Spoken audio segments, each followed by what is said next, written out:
आप जिनके करीब होते हैं बाबा, जब तबीयत किसी पे आती है, मौत के दिन करीब होते हैं, आप जिनके करीब होते हैं, वो बड़े खुश नसीब होते हैं। अवतार मेहर बाबा की जय। जय बाबा। थैंक यू उमा जी, बहुत सुंदर गजल है। मौत के दिन करीब होते हैं, आप जिनके, बहुत सुंदर है। मतलब मौत के दिन करीब होते हैं, और तो सब हमने छोड़ दिया। मौत मतलब इच्छाओं की मौत, अहम की मौत, वासनाओं की मौत, और ये झूठे की मौत और ईश्वर साक्षात्कार, मतलब मैं खुद ही मर जाएगी और खुदा मिल जाएगा, इसलिए वो मौत के दिन। Yes, very very. जय बाबा। सबके बहुत आभार, इतना सुंदर रहा, एक एक स्टैंजा ही गाया और आप सबने मान भी रखा, इसके लिए भी आपके बहुत बहुत आभार। और बहुत सुंदर रहा, सारे सभी ने बहुत ही अच्छा गाया, थैंक यू सो मच। तो अभी 2 ही मिनट बचे हैं हमारे पास में। अभी आज का मैं तैयारी किया ही नहीं है, क्योंकि कल हमारे यहाँ भजन था, हमारा थाना सेंटर का जो मंथली होता है। Anyway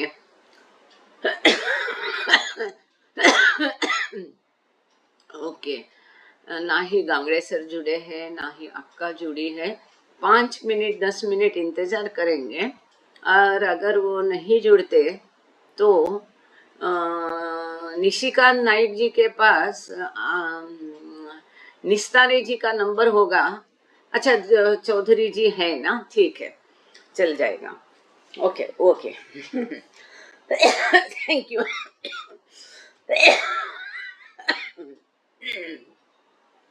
sorry.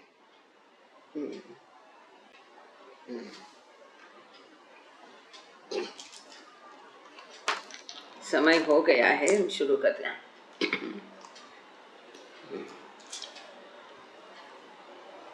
अवतार मेहर बाबा की जय, अवतार मेहर बाबा की जय, अवतार मेहर बाबा की जय। प्रियतम मेहर प्रभु, हमारे बीच में आकर के आप हम सभी को आपके दर्शन, सहवास तथा प्रेम का आनंद देकर हमारा मार्गदर्शन कीजिए, यही आपसे गुजारिश। थैंक यू बाबा। जय बाबा। Beloved God, help us all to love you more and more, and more and more, and still yet more, till we become worthy of union with you. And help us all to hold fast to Baba's Daman till the very end. अवतार मेहर बाबा की जय, अवतार मेहर बाबा की जय, अवतार मेहर बाबा की जय। सभी को प्रेम पूर्वक जय बाबा। इन्फिनिट इंटेलिजेंस हम लोग पढ़ रहे हैं, श्रृंखला 9 शुरू है, और हम लोग पिछले बार 160 पेज के अंत में रुके थे। आज हम शुरू करेंगे पेज नंबर 161, अर्थात 161 से हम पढ़ना शुरू करेंगे। शरीर, मन और ईश्वर, ये सब के बारे में है। पिछले बार हमने ये देखा था कि ईश्वर के विविध नाम कैसे हैं। जो ईश्वर अर्थात इन्फिनिट इंटेलिजेंस अर्थात अनंत बुद्धि की अवस्थाओं पर आधारित ऐसे 6 कैसी उसकी भूमिका है, कैसे उसके नाम है। जैसे कि ये अंत में हमने पढ़ा था कि पहली अवस्था परात्पर पर ब्रह्मा की अवस्था है, और दूसरी अवस्था निर्माता की या ईश्वर वहाँ कहते हैं।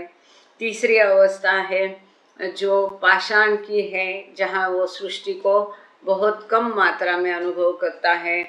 चौथी अवस्था उपमानवीय योनि की है, जिनके द्वारा सृष्टि को थोड़ा और अधिक अनुभव करता है। और पांचवी अवस्था है जिसको मनुष्य कहते हैं, और छठवीं अवस्था है जहाँ ईश्वर साक्षात्कार प्राप्त करता है, वही अनंत बुद्धि इन सभी में है। और जैसा उसका रोल बदलता है, भूमिका बदलती है, तो उसका नाम बदल जाता है। जैसे वो मिथ्या का अनुभव करता है तो उसका नाम मनुष्य है, कम अनुभव करता है तो अणु है, पाषाण है, और जहाँ अनुभव ही नहीं, उसका होश ही नहीं, तो वो परात्पर पर ब्रह्म है। जहाँ केवल निर्माता है, ईश्वर नाम है, और जहाँ ईश्वर साक्षात्कार प्राप्त किया तो सद्गुरु है, महापुरुष है, साधक है, ईश्वर साक्षात्कारिक व्यक्ति है, ऐसे उसके नाम बदलते हैं। अब हम देखेंगे कि 6 भिन्न भूमिका, जो वही एक ही अनंत बुद्धि की 6 भिन्न भूमिकाएं हैं। सॉरी। इन 6 भूमिकाओं में वो किस प्रकार का कार्य करता है, किस प्रकार के एक्शन है उसके, क्या कार्य किस प्रकार से वो करता है, कहाँ वो स्वयं निर्माता की भूमिका है, निर्मिति कहाँ करता है, कहाँ नहीं करता है, और स्वयं का साक्षात्कार कौन सी भूमिका में वो करता है और नहीं करता है, ये हम देखने जा रहे हैं। अच्छा, निस्ताने जी जुड़े हैं।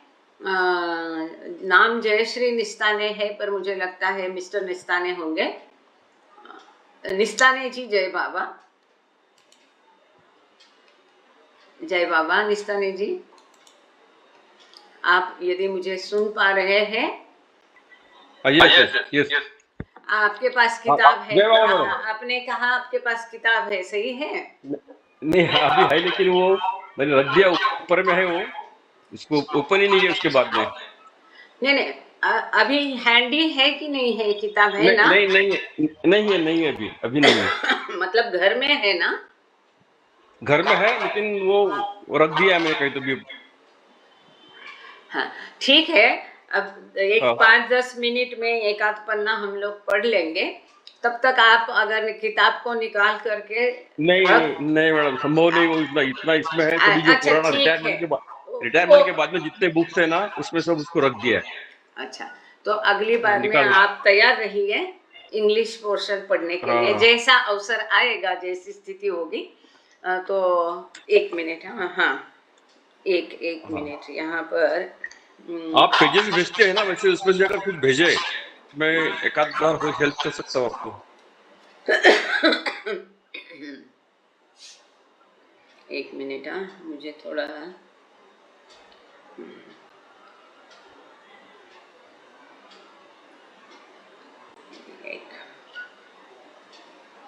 कुछ नहीं है। एक आजकल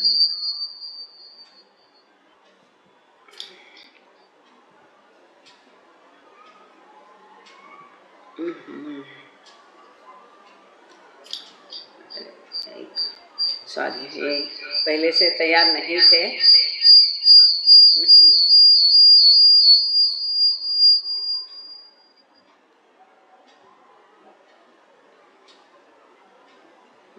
हो गया, ओके। 2 मिनट रुकना, ये दूसरी रूम में रख के आते हैं। 1 मिनट। मेहरबान, सॉरी।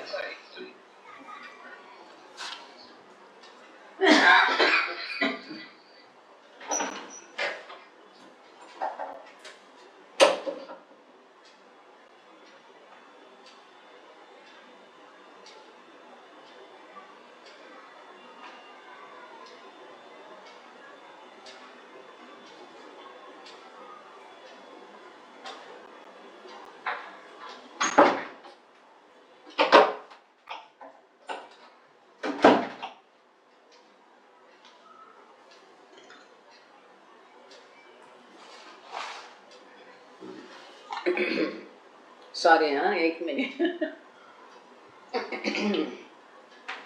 यूजुअली ये सब हथियार लेके बैठती हूँ, थोड़ा गड़बड़ है।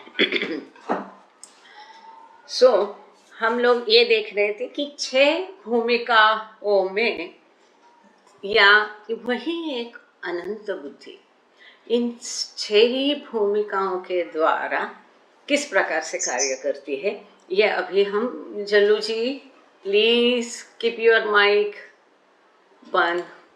अब मैं म्यूट कर रही, आप अनम्यूट करना नहीं है। हाँ, in terms of what it creates and realizes and what it does not create and realize, infinite intelligence in these 6 roles acts thus. तो इन 6 भूमिकाओं में वो क्या निर्मित करता है, किसका अनुभव करता है, क्या निर्मित नहीं करता है और किसका अनुभव नहीं करता है। तो किस प्रकार से इन 6 भूमिकाओं में से या रोल में से वो किस प्रकार का कार्य करता है, ये नीचे ब्यौरा दिया है। सिंपल है, आप सबको पता है, जस्ट ये आपका रिवीजन टाइप है। पहली भूमिका है, पहली अवस्था, as in one as the thinking uncreating into bracket and preserving and destroying and unrealizing self। ना ही यहाँ पर वो निर्मित करता है, ना ही स्वयं का अनुभव करता है। आप समझ गए होंगे ये कौन सी भूमिका है, कौन सा रोल है ये। परात्पर परब्रह्म अवस्था अर्थात ईश्वर की अत्यंत मूल अवस्था या बियॉन्ड गॉड स्टेट, कि जहाँ पर वो कुछ भी अनुभव नहीं करता है, स्वयं को भी नहीं करता है और किसी चीज की निर्मित भी नहीं करता है। कई बार लोगों को थोड़ा सा मिसअंडरस्टैंडिंग होता है कि वो परात्पर परब्रह्म अवस्था में निर्मित करता है क्या, ऐसा किसी ने पूछा था। बिल्कुल ही नहीं, उसे मालूम ही नहीं कि मैं ईश्वर हूँ। इसके लिए बहुत अच्छा हमने क्या दिया था उसको नाम, बेभान भगवान। ये बाबा द्वारा दिया गया नाम है कि वो भगवान है, लेकिन उसको मालूम नहीं कि मैं भगवान हूँ।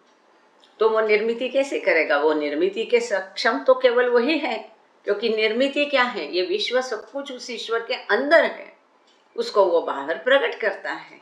लेकिन यहाँ उस ईश्वर को मालूम ही नहीं कि मैं ईश्वर हूँ, तो वो कैसा निर्मिति करेगा।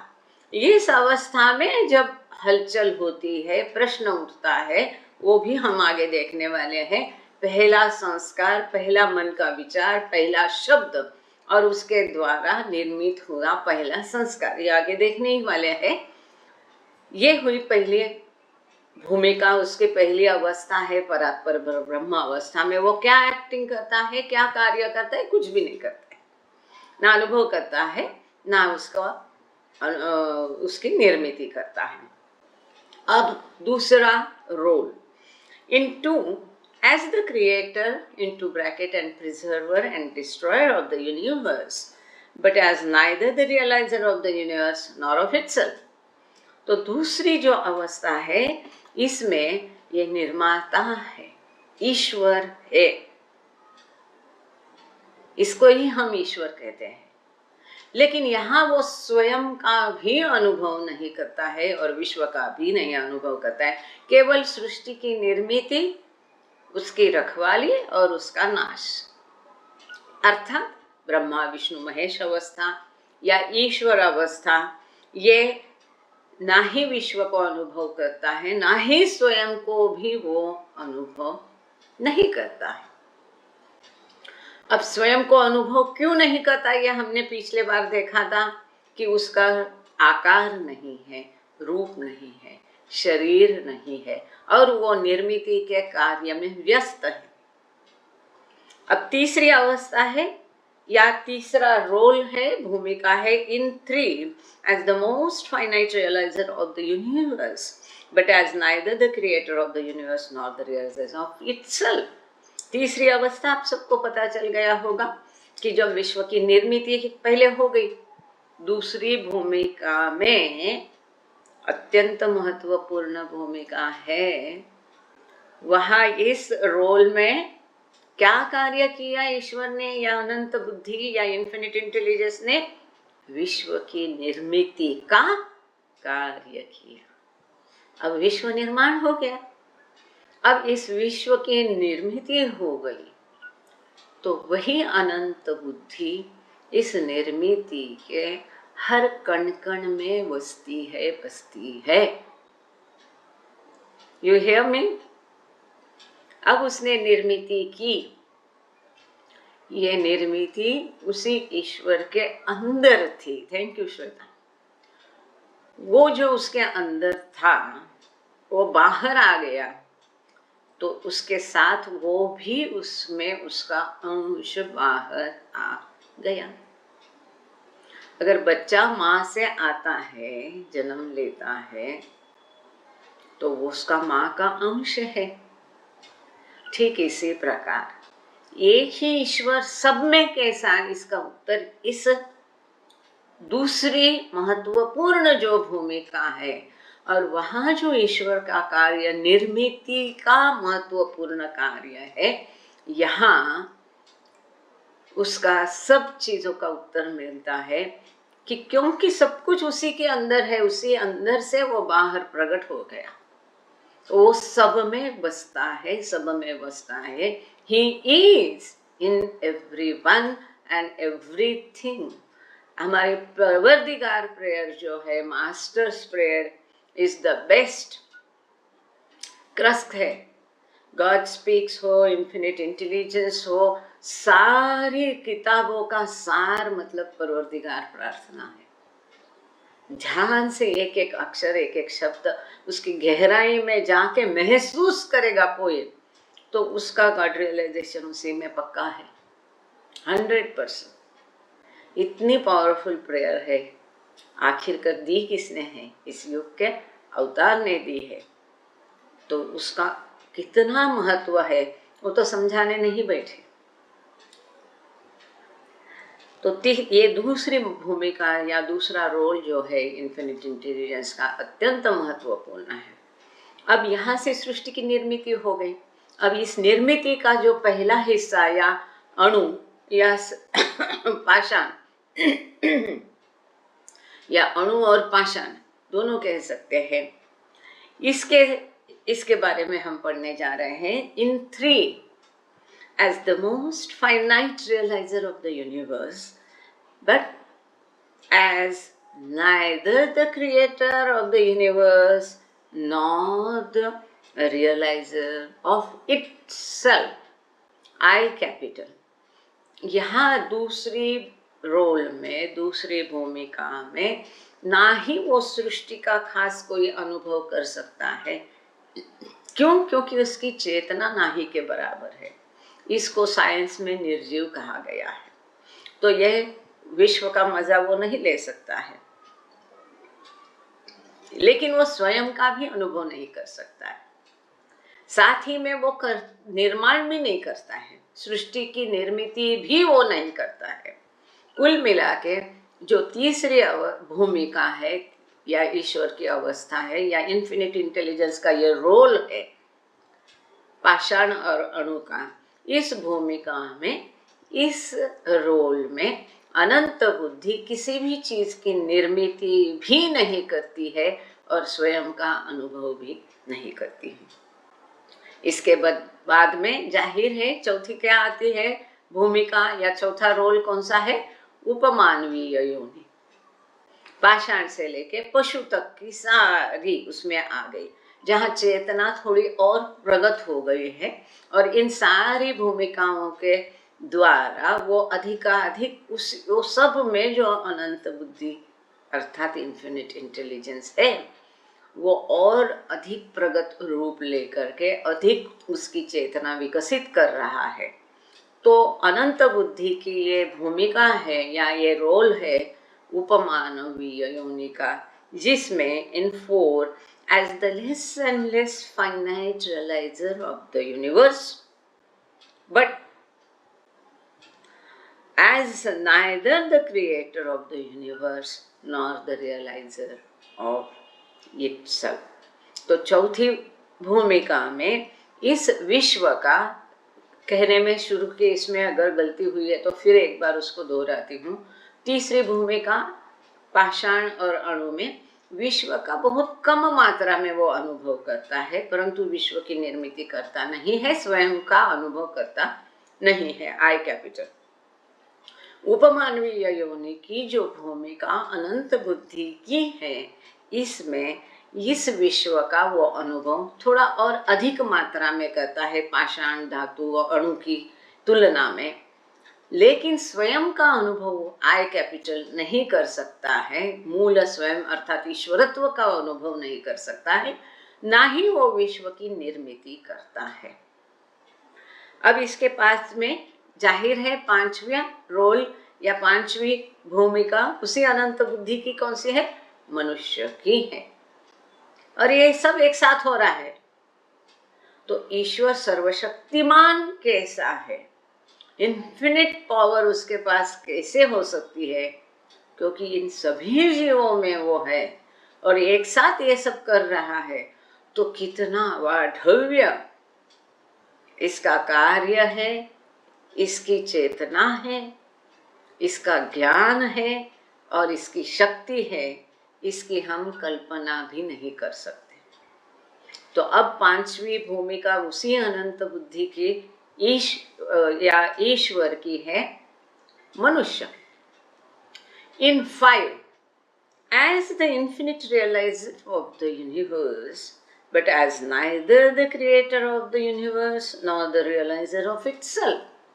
तो ये पांचवी भूमिका मनुष्य की है, जो इन्फिनिट इंटेलिजेंस अर्थात ईश्वर निभाता है।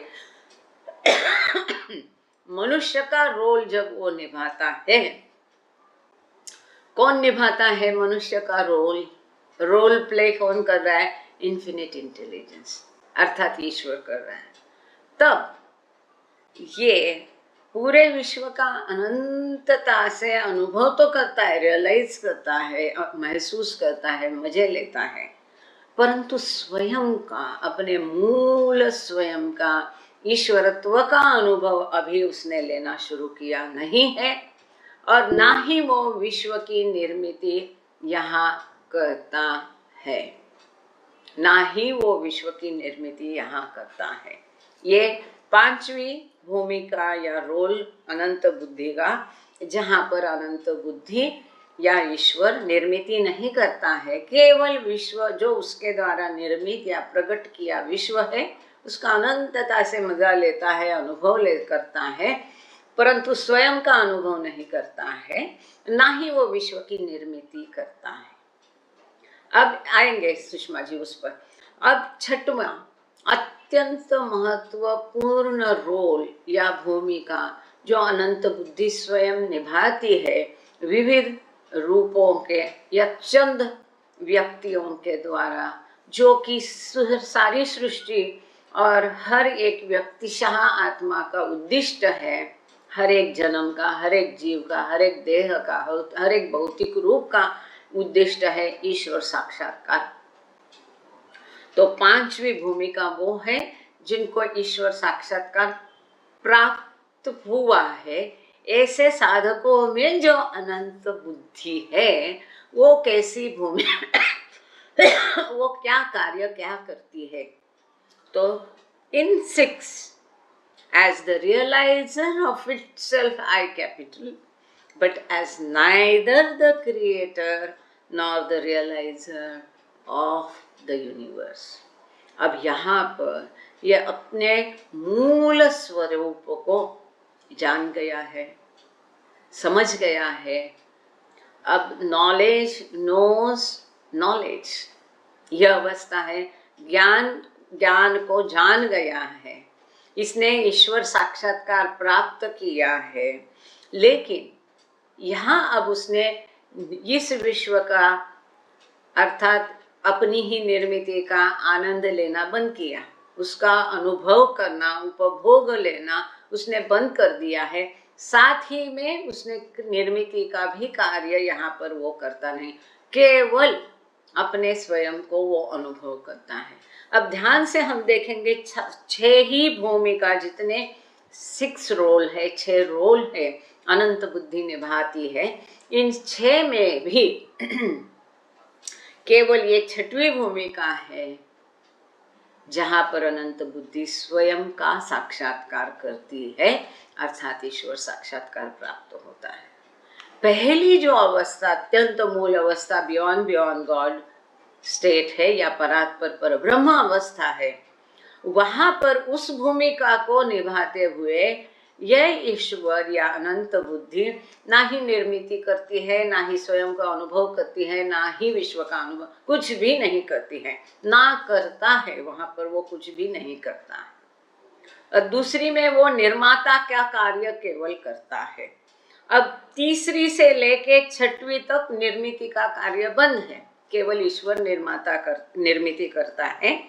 लेकिन तीसरी से लेके पांचवी तक वो विश्व का थोड़ा अधिक कम, फिर उससे अधिक, और फिर पूरा ऐसा विश्व का ही अनुभव करता है, लेकिन स्वयं का नहीं। और छठवीं में वो विश्व का भी अनुभव नहीं करता है, निर्मित भी नहीं करता है, केवल स्वयं का अनुभव करता है। सुषमा जी का कोई सवाल था यहाँ पर? कभी देखो आप लिखे हुए सवाल मैसेज पढ़ने में आता है, कभी नहीं। हाँ, difference in third and fourth both are neither creator nor realizer in the sense realizer of self itself. I capital मतलब ईश्वर साक्षात्कार स्वयं को अनुभूति, स्वयं की अनुभूति नहीं करता है। तीसरी भी मतलब पाषाण की, चौथी भी मतलब उपमानव योनि की, और पांचवी, इन तीनों में वो स्वयं का मतलब ईश्वर साक्षात्कार नहीं करता है। It is not experience itself, मतलब आई कैपिटल स्वयं को, मतलब अपने आप को वो knowledge knows that it does not know, ये अवस्था है। ज्ञान को मालूम नहीं कि ज्ञान को ज्ञात है कि उसे मालूम नहीं, ज्ञान को ज्ञात है उसे मालूम नहीं है, ये अवस्था है। वो स्वयं ज्ञान है लेकिन स्वयं का अनुभव नहीं कर रहा है। वो अनुभव किसका कर रहा है? झूठ का कर रहा है। पाषाण योनि में थोड़ा कम कर रहा है, उपमानवीय योनि में थोड़ा और कर रहा है, मनुष्य के योनि में इसी विश्व का पूरी तरह से अनुभव कर रहा है। पार्टी जाओ, गाना गाओ, नाचो, खाओ, मौज करो, ये जीवन नहीं है, ये उद्देश्य भी नहीं है। ये करना है तो मेरा बात क्यों जाना है? ये दुनिया में कितने सारे क्लब और कोने पड़े हैं, वहां पर भी मजा कर सकते हैं। This is not the culture of मेरा बात। क्यों श्रुति? चलो जाने दो। Anyway, clear? सभी को क्लियर हुआ? बहुत सिंपल है। कभी कभी शब्द में आदमी उलझ से जाता है, इतना ही। और इसको हम सारे साथ में पढ़ेंगे, साथ में समझ लेंगे। जब बड़ा पैराग्राफ मोटा होगा तो मैं रिक्वेस्ट करती हूँ हमारे मेहर प्रदीप चौधरी को, वो मेरी मदद डेफिनेटली करेंगे।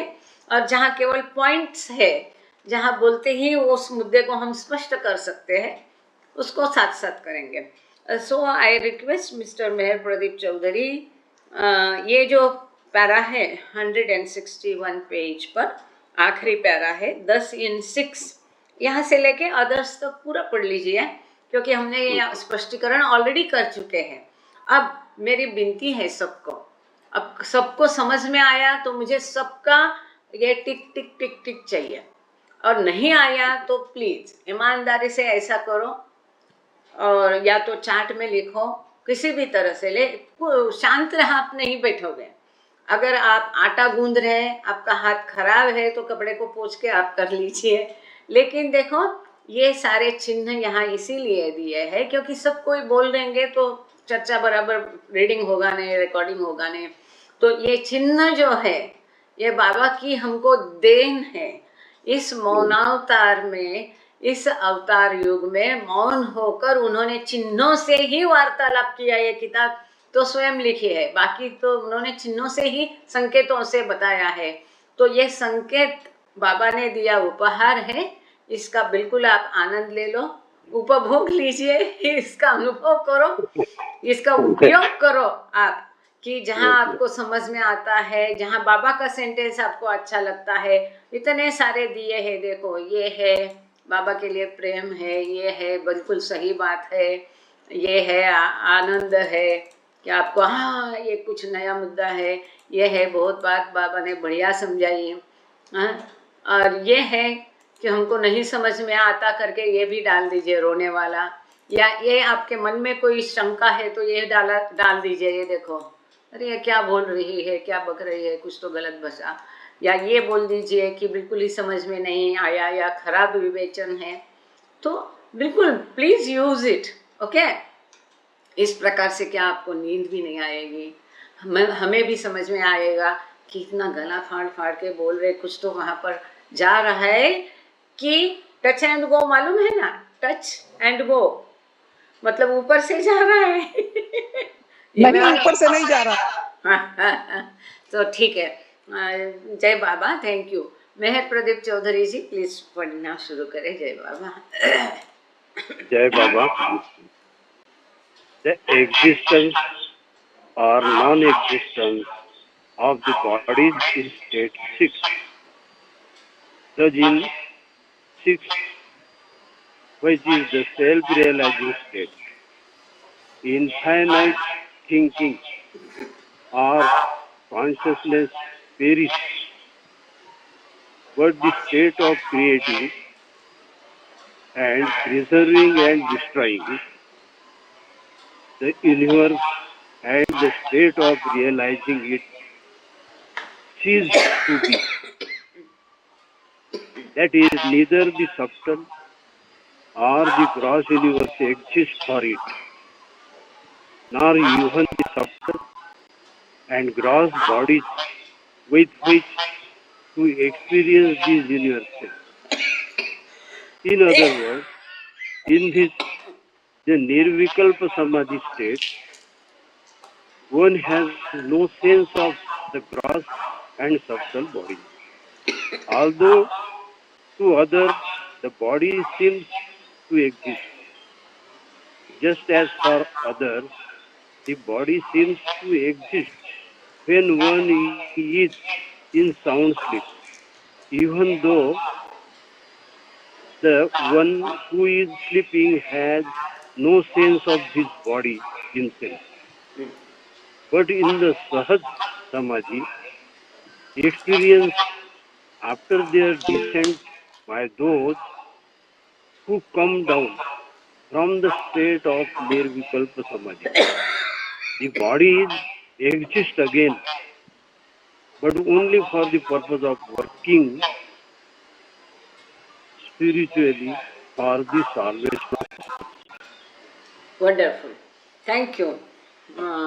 तो यहाँ पर शरीर का अस्तित्व में होता है कि नहीं, शरीर का उपयोग कैसे किया जाता है, तो जैसे हमको पता है बीबीजी और परात्पर पर ब्रह्म अवस्था, बीबीजी मतलब शॉर्टकट ध्यान में रखें, बियॉन्ड बियॉन्ड गॉड स्टेट में शरीर अशरीरी अवस्था, फॉर्मलेस है ईश्वर।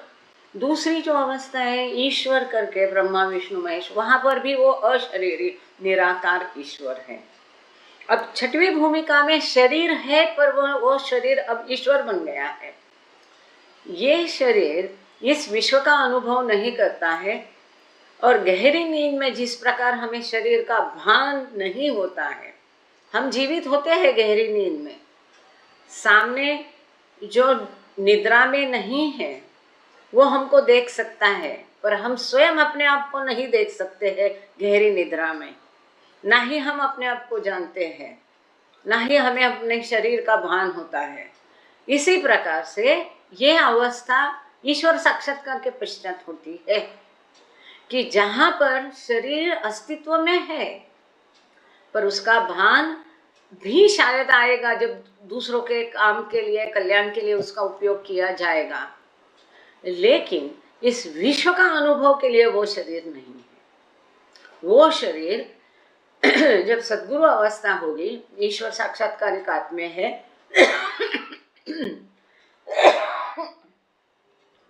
Extremely sorry. सो ईश्वर साक्षात्कार के पश्चात यही कारण है कई बार हम देखते कि तुरंत शरीर छूट जाता है, छोड़ दिया जाता है, क्योंकि वो माध्यम है, अब इसकी जरूरत नहीं है। तो इसी प्रकार से यहाँ शुरू से देखते हैं जो आत्म साक्षात्कार या ईश्वर साक्षात्कार की अवस्था है, छठवीं अवस्था है, यहाँ पर अनंत चेतना मौजूद होती है, अनंत बुद्धि की। परंतु यहाँ विश्व की निर्मिति वो करता नहीं है, ना ही विश्व का अनुभव वो करता है। यदि ईश्वर साक्षात्कार के पश्चात अगर देह का भान रहा भी तो भी वो कार्य उसका जो है उसके लिए रहता है, या केवल भान रहता है, लेकिन विश्व का मजा अनुभव वो लेता नहीं अपने स्वयं के आनंद या उपभोग के लिए। तो इसलिए वो ईश्वर साक्षात्कार के पश्चात देह है, फॉर्म, माध्यम, आकार, भौतिक रूप है, परंतु उसका वो विश्व का अनुभव करने के लिए उपयोग करना उसने बंद कर दिया है। ना ही उसके लिए स्थूल ना ही भौतिक जगत रहता है। वो जैसा विश्व है वैसा उसको देखता है, और विश्व क्या है? नथिंगनेस, अंधकार, जीरो, कुछ भी नहीं, कल्पना। जो सही रूप है विश्व का, उस असलियत को वो जान जाता है कि ये विश्व की असलियत है, वो कुछ भी नहीं। तो जो कुछ भी नहीं है, मानो हम बड़े हो गए, तो क्या बचपन में जिस चाव से हम खिलौने से खेलते थे अब खेल सकते हैं? बताइए। अब हम बड़े होने के बाद खिलौने, जो छोटे बचपन में जो खिलौने थे, गुब्बारा होगा, गाड़ी होगी, गुड़िया होगी, जो भी है, उन छोटे छोटे बचपन के खिलौने के साथ आदमी बड़ा होने के बाद खेलता है क्या? नहीं खेलता है, क्योंकि उसको उसका थैंक्स मेरा उसको मालूम हो गया, संकेत बराबर उपयोग किया उसको पता हो गया कि ये खिलौना है, ये असला नहीं है। फिर ये विश्व को असली समझ के उसके साथ खेलना शुरू करता है। अब जब ईश्वर साक्षात्कार उसको प्राप्त होता है तो उसको समझ में आता है, अरे ये विश्व का ये घर, ये गाड़ी, बंगला भी खिलौना है, ये असली नहीं है। तो उसके साथ खेलना वो बंद कर देता है। समझ में आ गया स्टेजेस? और स्वयं का केवल अनुभव करता है। अब ना ही स्थूल विश्व का वो अनुभव करता है, ना ही सॉरी ना ही सूक्ष्म विश्व का, मतलब 1 से 4 भूमिका जो सूक्ष्म जगत है, या भूमिकाओं को, हर भूमिका का अपना आसमान है, हर भूमिका की अपनी प्राप्ति है। वहाँ कई सारी शक्तियाँ, सिद्धियाँ, आनंद कई सारा मिलता है। उनके साथ खेलना भी वो बंद कर देता है। वो भी माया का, भ्रम का, भास का हिस्सा है। दूसरे शब्दों में वो निर्विकल्प समाधि अवस्था हुए, जहाँ पर उसको स्थूल सूक्ष्म शरीर का भान नहीं होता है। बाकी लोग उसका शरीर देखते हैं, लेकिन उसके लिए वो ना ही के बराबर होता है, उसको उसकी कद्र नहीं होती है, जिसके हम मस्त वगैरह लोगों में देखते हैं। और यहाँ पर वो उदाहरण उन्होंने दिया कि जैसे नींद में हम सोते हैं तो सामने वाले के लिए हमारा शरीर होता है, हमारे लिए हमारा शरीर होता ही नहीं। तो सहज समाधि ये जो अवस्था है ये निर्विकल्प हो गई ईश्वर साक्षात्कार के पश्चात। अब सहज समाधि में कि वो ईश्वर साक्षात्कार के पश्चात, अब यहाँ 2 अवस्था है। ईश्वर साक्षात्कार हो गया, अब उसको केवल स्वयं का भान है, अपने शरीर का नहीं है। इसको कौन सी अवस्था कहते हैं? मजहूब। ये जो पहला वर्णन था कि उसके दूसरों के लिए उसका शरीर है, उसके लिए है नहीं, ये जो अवस्था है ये कौन सी अवस्था? मजहूब ऐसे होते हैं, वो अनंत आनंद में डूबते रहते हैं, उनको दुनिया से ना लेना देना, उनका शरीर का चलन वलन अपने आप होता है ऑटोमेटिकली। बाबा कहते हैं उसके पास जो अनंत शक्ति है उसके द्वारा, या वो ऑटोमेटिक उसके शरीर का चलन वलन होता है। दूसरों के लिए उसको ये सामान्य तरीके से जीता है, खाता है, पीता है, उठता है, बैठता है। लेकिन ईश्वर साक्षात्कार के बाद भी जो शरीर का और इस विश्व का भान वापस लाता है, जिसको हम डिसेंडिंग कहते हैं।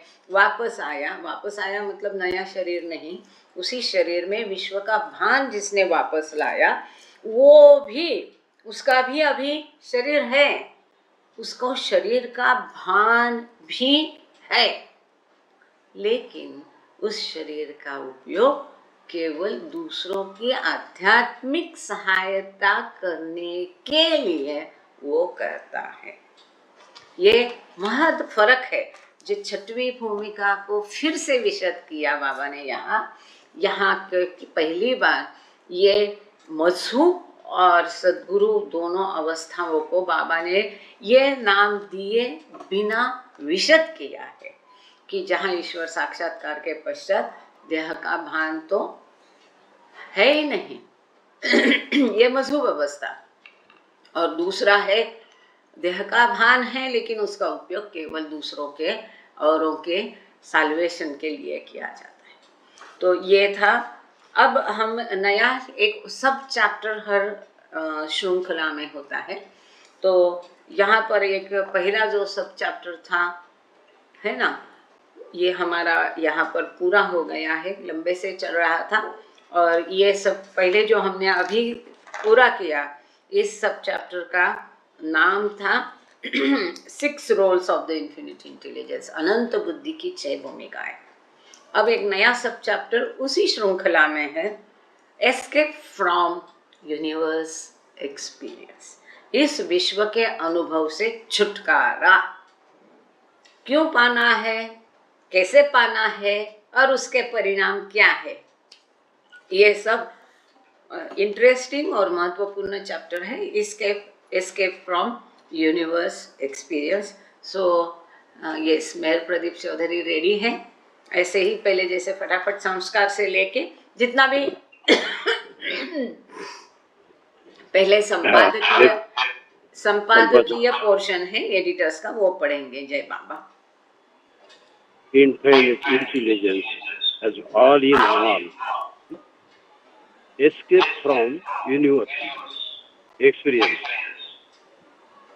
Sanskaras compel the infinite intelligence to go on taking experience of objects of the universes through the subtle and gross bodies. Self-realization entails that the universe disappears from consciousness in the mind's awake state. Now in the sound sleep, sanskaras which give rise to universe experiences are in abeyance, but when they awaken the mind, their usual function resumes. Sound sleep is like death, except that after death, one awakens in a new body, whereas one awakens in the same body after sound sleep. To escape from Maya and the universal law of karma, one needs to experience bodilessness in the awakened state, or nirvikalpa samadhi. The achievement of this and the avoiding of sanskaras, which it its prerequisite, is possible through the grace of the Guru and the 4 yogas. Yes, thank you. So बहुत सुंदर तरीके से उन्होंने narrate किया है यहाँ पर कि ये माया से, विश्व के अनुभव से छुटकारा। जो संस्कार है हमारे, यही संस्कार अनंत बुद्धि अर्थात इन्फिनिट इंटेलिजेंस को विविध रूपों के माध्यम से इस विश्व के जो कोई ऑब्जेक्ट्स है, चीज़ें है, इसका अनुभव अपने स्थूल और सूक्ष्म शरीरों द्वारा करने पर मजबूर करते हैं। कंपेल, कौन मजबूर करता है? संस्कार मजबूर करते हैं इस विश्व का अनुभव करने के लिए। विश्व का अनुभव हम कैसे करते हैं? हमारे अंदर जो ईश्वर है या अनंत बुद्धि या इन्फिनिट इंटेलिजेंस है, वो हमारे स्थूल और सूक्ष्म शरीर का उपयोग करके इस विश्व का अनुभव करते हैं। ठीक है, यहाँ तक हो गया। अब आत्म साक्षात्कार या ईश्वर साक्षात्कार ये कहता है, इससे क्या होता है, मन की जागृत अवस्था में इस विश्व की चेतना गायब होनी चाहिए। जैसे गहरी नींद में विश्व की चेतना होती नहीं है शरीर होने के बावजूद, यही अवस्था जागृति में होनी चाहिए। इस विश्व के प्रति हमें अचेत बनना पड़ेगा। इस विश्व की दखल लेना नहीं, विश्व का अनुभव लेना नहीं, विश्व का उपभोग अपने आनंद के लिए करना नहीं। ये कैसे साध्य होगा, ये आगे दिया ही गया है। इसमें आगे चल के ये साध्य कैसे होगा, ये श्रृंखला कैसी है, कहाँ से निर्माण होती है और उस पर नियंत्रण कैसा करना है, ये सब आगे दिया है। बाबा स्टेप बाय स्टेप जा रहे हैं। इस विश्व के अनुभव के कारण, ये विश्व का अनुभव, जैसे हम गहरी निद्रा में ये बाजू रख देते हैं, विश्व है, शरीर है, सब है, लेकिन जब तक गहरी निद्रा में है उसको अलग रख देते, बाजू रख देते है ना, साइड में रख देते हैं। इसी प्रकार मन जब जग रहा है, हम जब जागृत है, यही का इस प्रकार से होना है। विश्व है, शरीर है, हम है, लेकिन उस विश्व को रख दो अलग। मानो आप बाबा के कोई सुंदर भजन है, आप समाधि में है, मेहराबाद में है, ऑनलाइन रीडिंग में है, उतनी देर के लिए आपके लिए विश्व है, लेकिन आप विश्व के है नहीं, है कि नहीं? जब आप मेहराबाद में होते हैं, महराजहाद में होते हैं, दुनिया भूल जाते हैं, भूल जाते कि नहीं?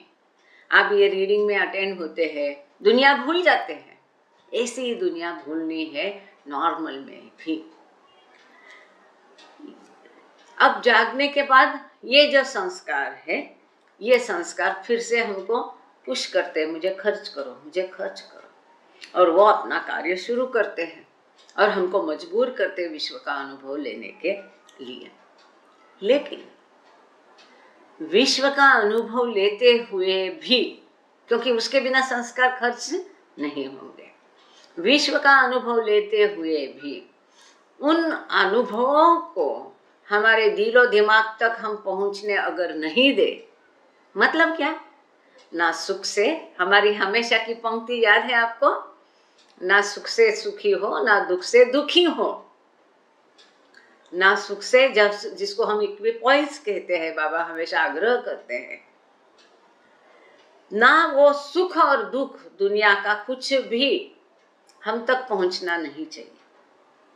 अगर सुख देने वाला शायद समझ में नहीं आया, ये मास्टर की है कि अनुभव खर्च करते हुए भी और संस्कार कैसे बढ़ाना नहीं, इसकी ये मास्टर की है। सुन लीजिए, आगे आने ही वाला है, अभी नहीं, कई पन्ने को बाद, कि अगर विश्व का कोई अनुभव मुझे आनंद देता है तो उस आनंद से आनंद भी नहीं होना चाहिए महसूस, और कोई दुख है तो वो दुख भी महसूस नहीं होना चाहिए। तब उन संस्कार या अनुभवों से नए संस्कार बनेंगे नहीं, लेकिन पहले संस्कार खर्च जरूर होंगे। जैसे स्वप्न अवस्था में संस्कार खर्च होते पर नए बनते नहीं, उसका कारण वहाँ अलग है, वहाँ भौतिक देह का और भौतिक चीजों का उपयोग नहीं होता है। लेकिन जागृत अवस्था में विश्व के सुख और दुख हम तक अगर पहुंचेंगे नहीं तो नए संस्कार बनेंगे नहीं, पहले संस्कार खत्म होंगे। This is very important. Baba यहाँ आगे कहा है कि ये गहरी निद्रा एक मृत्यु जैसे है, क्योंकि मृत्यु के समय भी हमको शरीर नहीं, विश्व नहीं, कुछ नहीं। फर्क इतना है कि मृत्यु के बाद हम नए शरीर में फिर आते हैं और निद्रा के बाद उसी शरीर में हम आते हैं। कितना फर्क है? शरीर का केवल फर्क है। अब इस माया से, इस विश्व के कर्मों का नियम, लॉ ऑफ कर्मा, इस विश्व के लॉ ऑफ कर्मा या माया के कायदे से या इस माया से छूटने के लिए one needs to experience bodilessness in the awake state. जागृत होते हुए, जगते हुए शरीर है नहीं, शरीर है नहीं, इस अवस्था का अनुभव करना पड़ेगा। किसके लिए? माया की चुगल से छुटकारा पाने के लिए। विश्व में तो है, जग रहे हैं, चेतना है, जागृत है, और फिर भी शरीर का महत्व नहीं है। नींद जैसे शरीर है, ना उस शरीर को सुख ना दुख, कुछ भी नहीं होता है। ऐसी अवस्था पाना होगा, या निर्विकल्प समाधि अवस्था जैसी अवस्था पाए। ऐसे लोग हैं। और यकीन मानो, आपने भी कभी ना कभी किसी ना किसी अनुभव में यह अनुभव किया ही होगा कि इतना ज़्यादा आप कुछ भी हो उसके अहमियत नहीं देते हैं, महत्व नहीं देते हैं। वो कुछ आपके दिल को इतना छूता नहीं है, गहराई तक जाता नहीं, इसका कोई ज़्यादा असर आप पर होता नहीं। चाहे वो दुख हो, चाहे वो सुख हो, उसकी कृपा से ये भी अनुभव मिलता है और बहुत सुंदर अनुभव होता है।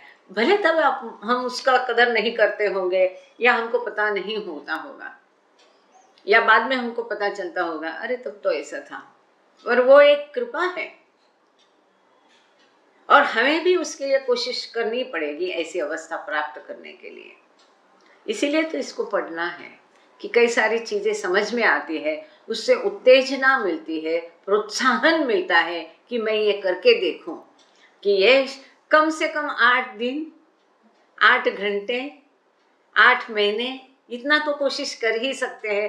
कहते हैं कि 20 दिन लगातार कोशिश कर, किसी चीज को आप प्रैक्टिस करो तो वो आपकी आदत बन जाती है।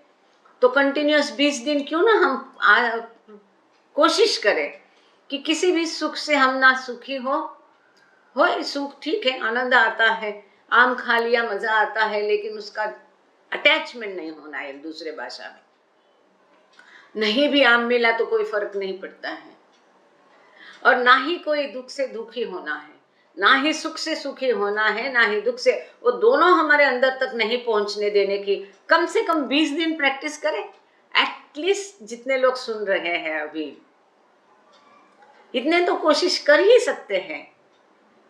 अगर थोड़ी देर के लिए अगर छूट गया, गुस्सा आ गया, वापस शुरू करो अपना अनुभव, वापस अपनी प्रैक्टिस शुरू करो। हो सकता है 20 दिन के बाद आदत बन जाए, हो सकता है वो क्या, अगर आपके नसीब में है तो बाबा कुछ भी दे सकते हैं, पल भर में दे सकते हैं। वो अपेक्षा मन में वो भी है कि अपेक्षा भी मन में नहीं रखनी है। किसी भी चीज के अपेक्षा के साथ करेंगे तो शायद खेल खराब तो नहीं होगा, चलो आदत सही, अच्छी आदत है। ये जो है कि इस माया से छुटकारा पाने का, इसके लिए संस्कार को अवॉइड करना है। तो हम यही कह रहे थे कि संस्कार नए कैसे बनने से रुकना है। इच्छा मन में आती है लेकिन उसकी पूर्ति करना नहीं है तो नए संस्कार नहीं बनेंगे। जब जो कोई सुख दुख है वो अंदर तक, उसको गहराई तक पहुंचने नहीं देगा तो हल्के संस्कार हो गए, निकल जाएंगे। कर्पूर का यही इम्पोर्टेंस है। जैसे कि मनी माई कहती है, हमारी तपस्या एक ही थी, जो हमारे मन में आता है हम चाहते हैं वो नहीं करने का, और जो हम नहीं चाहते हैं वो करने का। यही हमारे तपस्या हमारे लिए बाबा ने दे के रखी थी। क्यों? नए संस्कार बनने से बचना है, माया की चुगल से बचना है। तो ये संस्कार खत्म हो जाना चाहिए। ये प्री रिक्विजिट है, कंडीशन है, शर्त है। किसके लिए शर्त है? माया से छूटने की। इस दुनिया का अनुभव लेने से, माया से छुटकारा पाने के लिए शर्त है कि संस्कार और नए बनाना नहीं। प्री रिक्विजिट है, शर्त है, पूर्व शर्त है। अब ये संभव होता है, हमको भी कोशिश करनी पड़ेगी। जैसे कई जगह बाबा ने लिखा है द कंट्रोल ऑफ माइंड वगैरह वगैरह। इसी के साथ कि what Baba says, desire for desirelessness, निरीच्छ होने के अलावा और किसी भी चीज की इच्छा कामना मत करो, ये बाबा आग्रह करते थे। ये हमें कोशिश तो करनी है, लेकिन ये संभव होता है गुरु कृपा से, अवतार से। और 4 योगा ये भी आगे आने वाला है, कर्म योग, ज्ञान योग, भक्ति योग और कर्म ज्ञान भक्ति, है ना। इन योगों के द्वारा भी ये संभव होता है। इसीलिए भक्ति आराधना क्यों करते हैं? तो भाई ईश्वर का अच्छा, तो वो आदत करो, लालच, ये पाप करने से डरेगा, ऐसे सब अच्छी आदतें होती है। इसलिए तो ये भक्ति योग भी है। ज्ञान योग, ज्ञान से वो जानेगा। कर्म से कि कर्मण्येवाधिकारस्ते मा फलेषु कदाचन, कर्म करते जाए, फल की वासना मत कर, वही कहा है। अच्छा, अब मैं मेहर प्रदीप चौधरी से रिक्वेस्ट करूंगी कि जो पुस्तक का मूल भाग है, इसका साइड हेडिंग के साथ आप पूरा पढ़ लीजिए, थ्रू से लेके अंत में थिंकिंग तक पढ़ लीजिए। अंत में, जय बाबा। अंत थ्रू से लेके अंतिम लास्ट लाइन में थिंकिंग में जहाँ पर फुल स्टॉप दिया है बट के पहले, वहां तक पढ़ लीजिए, फिर लेते। जय बाबा। Infinite thinking in relation to the universe and self. Sanskaras make intelligence pastly think the universe rather than itself. Through infinite thinking, the infinite intelligence creates the universe through false infinite thinking. It realizes the universe, and through real infinite thinking, it realizes itself. Okay?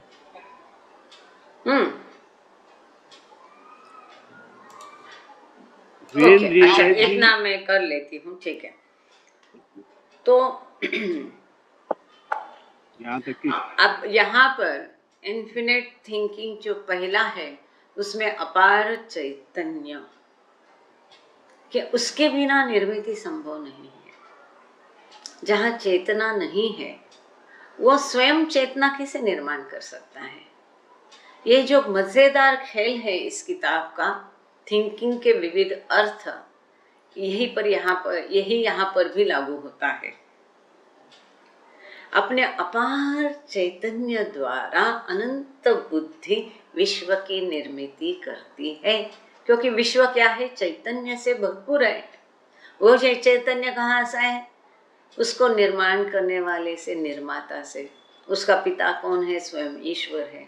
ईश्वर क्या है? अपार चैतन्य है। इस प्रकार से अपने अपार चैतन्य द्वारा ईश्वर अनंत बुद्धि इस विश्व की निर्मिति करता है। ऐसा मेरे सीमित बुद्धि से ऐसा मैं इंटरप्रेट करती हूँ।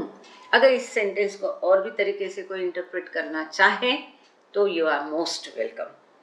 अब हमारी अनंत मिथ्या सोच या मिथ्या के अनुभव द्वारा हम इस विश्व का आनंद लेते हैं। हमारी मिथ्या सोच क्या है? ये विश्व सही है, ये विश्व ही सब कुछ है, मैं, मेरा मतलब मेरा देह, ये हमारी मिथ्या सोच है। जो विश्व मतलब वास्तव में अंधकार है, इसको हम प्रकाश समझते हैं। जो नथिंग है उसको सब कुछ समझते हैं। ये हमारी मिथ्या सोच है। और इस मिथ्या सोच द्वारा हम विश्व का अनुभव करते हैं और हमारी असली सोच द्वारा रियल थिंकिंग या असली अनुभव, मैं ही ईश्वर हूँ, इस हमारे मूल स्वयं को हम अनुभव करते हैं। किससे? रियल थिंकिंग द्वारा। अब आगे चलते। यस, मैं प्रदीप जी, जय बाबा। व्हेन रियलाइजिंग से लेके थिंकिंग तक पढ़ लीजिएगा। उसका साइड में जो हेडिंग है, संस्कार हाँ, एक वो इंटेलिजेंस, हो गया। हाँ, वो पढ़ लिया। एंड थैंक यू, उतना मेरे गले को आराम मिलता है। सही पढ़ रहे हैं, जय Baba. Universe, infinite intelligence take the upabhog experience of the vishay objects of the subtle and gross universe through the indriyas senses of its subtle and gross body.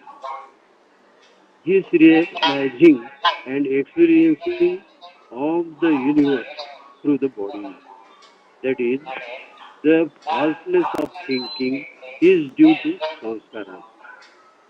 These sanskaras take these impressions of the experience of the subtle and gross universe that become attached to it. Then cause it to take upabhog of the objects of the universe. In short, sanskaras make it realize the subtle and gross universe and thus make it think falsely. In the sound sleep state, however, infinite intelligence neither takes the experience of the universe as it did when thinking falsely, nor does it take the experience of itself, because now it is unconscious and unthinking. To realize itself, it must be conscious and thinking. Okay, thank you. So जब हम विश्व का अनुभव करते हैं, हम मतलब अनंत बुद्धि विविध रूपों के द्वारा विश्व का अनुभव करती है, तब क्या करती है? अपने इंद्रियों द्वारा इस विश्व के जो विषय है इसका उपभोग लेती है। अपने स्थूल और सूक्ष्म शरीर द्वारा अनंत बुद्धि विविध रूपों के स्थूल और सूक्ष्म शरीरों के इंद्रियों द्वारा, तो इसमें क्या आ गया? आँख, नाक, कान, मुंह वगैरह वगैरह, इसके द्वारा इस विश्व के जो विविध ऑब्जेक्ट्स है, विविध विषय है, विषय, इसी के लिए इसको बहुत सुंदर शब्द दिया है वेदों में, विषयोपभोग, विषयों का उपभोग। जो विश्व के विषय है इसका आनंद, ऑब्जेक्ट्स है इसका आनंद लेना। ये क्यों करता है? वो संस्कारों के कारण। इसको माया क्यों प्रभावित करती है? संस्कारों के कारण। भले वो अनंत बुद्धि है पर अभी वो संस्कारित है और इसके कारण उसकी सोच मिथ्या है और ये मिथ्या को सत्य समझकर उसका अनुभव लेता है अपने शरीर द्वारा, अपने संस्कारों के कारण। ये संस्कार और इससे जो स्थूल और सूक्ष्म विश्व का अनुभव वो करता है, इसके कारण उसके मनो शरीर पर चिपक जाते हैं, अटैच होते हैं। जो जो वो करता है, जिस जिस इंद्रिय का वो उपयोग करके विषयोपभोग लेता है, उसके कारण वो जो कुछ करता है, अगर नाक से सांस भी लो तो भी संस्कार होते हैं, आँख से देखो तो भी संस्कार होते हैं, मुख से बोलो तो भी संस्कार होते हैं, हर चीज से संस्कार निर्माण होते हैं। इस प्रकार से अपने इंद्रियों द्वारा, अपने स्थूल और सूक्ष्म शरीर द्वारा जो वो अनुभव लेता है विश्व का, इसके कारण उसके संस्कार निर्माण होते हैं। और यही कारण है इस विश्व के विषयों का उपभोग लेने पर यही संस्कार उसको मजबूर करते हैं। आपने दुष्ट चक्र ध्यान में दिया? संस्कार कहाँ से आते हैं? Thank you. इस विश्व के विषयों का आनंद लेने से, उपभोग लेने से। बराबर, वहां से संस्कार आते हैं और संस्कारों से फिर क्या होता है, यही संस्कार उसको और पुश करते हैं इस विश्व का उपभोग लेने के लिए, विश्वानुभव लेने के लिए उसको मजबूर करते हैं। डबल रोल या दुष्ट चक्र इसको हम कह सकते हैं। संक्षेप में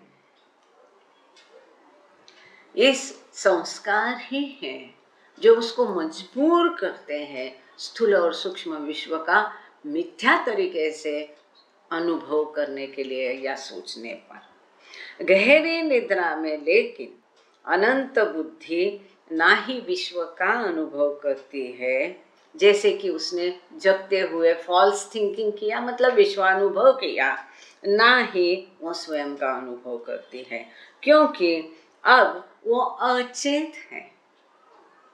अनथिंकिंग मतलब अनुभव नहीं कर रही है, सोच नहीं कर रही, दोनों शब्द यहाँ लागू पड़ेंगे। गहरी निद्रा में वो अचेत है, चेतना नहीं है। चेतना है पर अब वो सोई हुई चेतना है, जैसी परात्पर परब्रह्म अवस्था में थी, बियॉन्ड गॉड में थी, वैसी चेतना सचेत, वो अचेत है। चेतना है लेकिन वो सोई हुए, इसके लिए उसको अचेत कहा है। और अनथिंकिंग मतलब वो सोच नहीं रहा है, क्योंकि चेतना, सोच कहाँ से आए, चेतना से सोच आएगी। यही कारण है कि पाषाण में चेतना कम होने के कारण उसकी थिंकिंग भी कम होती है, सोच भी कम होता है, चिंतन विचार भी कम होता है। विचार कम मतलब उसका विश्व का अनुभव भी कम होता है। ठीक है, अब स्वयं को उसको अनुभव करने के लिए क्या क्या शर्तें हैं? रूप होना चाहिए और चेतना होनी चाहिए और थिंकिंग होना चाहिए। अब थिंकिंग के यहाँ फिर से दो अर्थ लागू पड़ते हैं। थिंकिंग मतलब थिंकिंग मतलब अनुभव भी, थिंकिंग मतलब चिंतन भी, दोनों लागू पड़ते हैं। स्वयं का अनुभव करने के लिए अनुभव करना जरूरी है, मतलब चेतना भी जरूरी है, रूप भी जरूरी है, थिंकिंग भी जरूरी है, चिंतन भी जरूरी है, महसूस करना भी जरूरी है। But as soon as it becomes conscious and starts thinking, its sanskaras make it realize the subtle and gross universe through the body.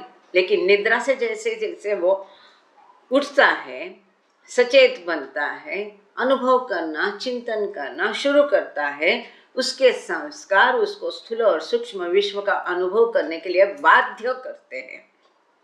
For attaining self-realization, infinite intelligence must first achieve the infinite mind state of the human, but at the same time the bodies and the universe must not exist for it. तो आत्म साक्षात्कार या ईश्वर साक्षात्कार प्राप्त करने के लिए पहले उसको मन, अनंत मन होना चाहिए। तो पाषाण और उपमानवीय योनि में ये बहुत सीमित मन है। अब इसको सीमित से असीमित मतलब मनुष्य के रूप में आना पड़ेगा, तब उसका मन अनंत मन अर्थात मनुष्य योनि या मनुष्य रूप धारण करना पड़ेगा। परंतु उसी समय में विश्व के लिए, और ये विश्व उसके लिए और स्वयं का शरीर उसके लिए अस्तित्व में नहीं होना चाहिए। अस्तित्व में है लेकिन वो मायने नहीं रखता है, ना ही विश्व को। ये किसकी पूरी शर्त है, कंडीशन है? ईश्वर साक्षात्कार की। क्या कंडीशन है? कि चेतना होनी है, मन अनंत होना है, शरीर तो होना है, लेकिन शरीर के लिए, उसके स्वयं के लिए शरीर अस्तित्व में नहीं होना है, उसकी दखल नहीं होनी चाहिए उसको। और विश्व अस्तित्व में है लेकिन विश्व के लिए, उसके लिए विश्व मरा है, उसके लिए शरीर मरा है। अस्तित्व में है लेकिन जिसको साक्षात्कार करना है, ईश्वर साक्षात्कार, उसको उसकी दखल लेनी नहीं है, इसका अर्थ है ना ही शरीर का दास बनना है, ना शरीर की दखल लेना है, ना ही विश्व का कोई आनंद लेना है, ना उसके दुख से दुखी होना है, ना सुख से सुखी होना है। जिसको बाबा ने आगे के लिए कहा है कि विश्व के तरफ उसको अपनी पीठ करनी पड़ेगी और ईश्वर के सम्मुख होना पड़ेगा। बाबा कहते हैं अधिकतर लोगों है ईश्वर होता है, लेकिन सदा उसकी ईश्वर के तरफ पीठ होती है। 2 घड़ी मंदिर में नमस्कार करके फिर वो दुनियादारी में मशगूल होता है, भूल जाता है उसको। वो हरदम हर सांस के साथ हमारे अंदर महसूस उसको करना पड़ेगा। अब जब ये कर पाओगे तब बड़ा मजा आएगा। Then again, in the Ishwar state, though it has no body, the universe does exist for it. Since as Ishwar, it is the creator, preserver and destroyer of the universe. अब वापस वो क्या कह रहे हैं कि ईश्वर अवस्था में इसका शरीर नहीं है और उसके लिए विश्व अस्तित्व में नहीं है, क्योंकि ये ईश्वर अवस्था दूसरी अवस्था है। वहां पर केवल वो निर्मिति, रक्षण और विश्व का नाश करने के कार्य में मशगूल है। दूसरी जो अवस्था है ईश्वर की, ये निराकार अवस्था है। ये भी ईश्वर की मूल अवस्था है, जहां वो ईश्वर है, अनंत चेतना है, पर उसका शरीर नहीं है। अरूप निराकार ईश्वर है, अशरीरी ईश्वर है, और उसके लिए वो निर्मिति, रक्षण और नाश के सृष्टि के कार्य में व्यस्त है। इसके लिए वो विश्व का अनुभव वहां पर नहीं कर सकता है। यहाँ पर शायद कुछ मैसेजेस है, एक बार पढ़ के फिर कुछ, अरे बाप रे काफी सारे हैं, 1 मिनट ना। Okay, thanks, but we are afraid others may take our actions as abnormal behavior, creating new issues for one and all. होने दो ना। चिंता, निस्ताने जी ने ऐसा कहा है, जैसे हमने कहा कि ना सुख से सुखी हो ना दुख से दुखी हो, इसके लिए शायद उन्होंने लिखा है कि दुनिया वाले हमको पागल समझेंगे, समझने दो। हमको फिक्र दुनिया की है कि हमारे ईश्वर की या हमारे उद्देश्य की। आखिर दुनिया क्या है? दुनिया माया है। माया से तो छूटने का इलाज हम ढूंढ रहे हैं ना, तो माया के प्रति क्यों इतनी चेतना रखनी है? ये मेरा उत्तर होगा इसको। और बिल्कुल कहते हैं एबनॉर्मल कहते हैं। अहमदनगर का CSRD हॉस्टल में मैं रहती थी। अहमदनगर कॉलेज से मैंने मेरा पोस्ट ग्रेजुएशन किया, तो मुझे एबनॉर्मल कहते थे, खुलेआम मुख में बोलते थे। क्यों?